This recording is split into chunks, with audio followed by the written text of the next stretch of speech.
Департаменттің бастығының ұсынысы бойынша бір айлық жол көлік оқиғасы атты іс-шараның, яғни акцияның өз жалғасын табуда, яғни бүгін Сайрам ауданында автовокзалда, автобекетте мынау түсіндірме жұмыстары жүргізілуде.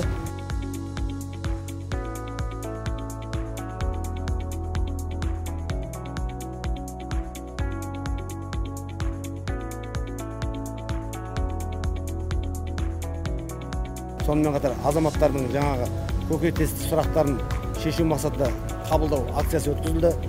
Азаматтарымыздың арасында жол көлік оқиғасын болдырмау мақсатында ауқымды түсіндірме жұмыстары жүргізілуде.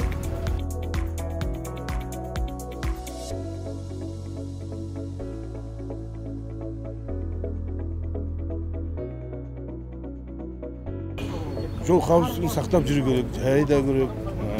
Телефонмен, ұялы телефонмен сөйлесіп жүргендер туралы, таксидегі қызмет бабындағы нелегальный таксидер туралы өз сұрағымды қойдым. Полиция қызметкерлеріне рахмет.